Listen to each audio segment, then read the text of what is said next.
Hi guys, welcome to G Plus Start channel. உங்களை அன்புடன் வரவேற்கிறது. This video sponsored by Buymote. Buymote பற்றி மேலும் தெரிஞ்சுக்கொள்ள நம்மளுடைய வீடியோ டிஸ்கிரிப்ஷனில் போயிட்டு பாருங்கள், பார்த்து தெரிஞ்சுக்கோங்க. வாங்க வீடியோக்குள்ளே போகலாம். பசுமை புரட்சி.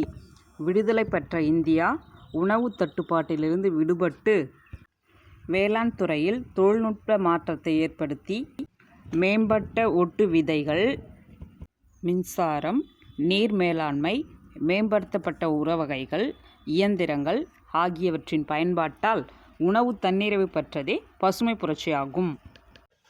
பசுமை புரட்சி என்ற சொல்லாடலை முதலில் பயன்படுத்தியவர் வில்லியம் எஸ் கவுட்.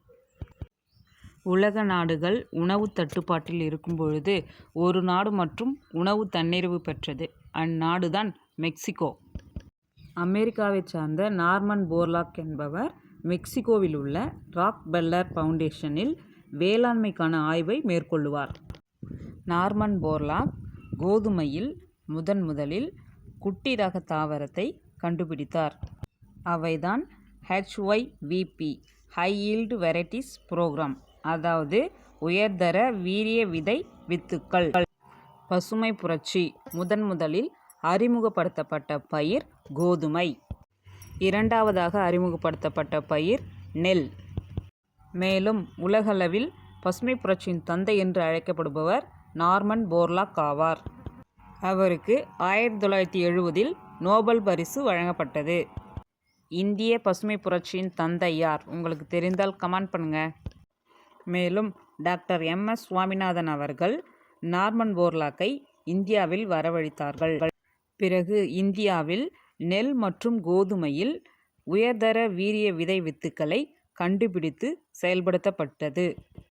மேலும் இந்தியாவில் பசுமை புரட்சிக்கு முன்னதாக வழிநடத்தும் திட்டம் என்று ஒன்று செயல்படுத்தப்பட்டது.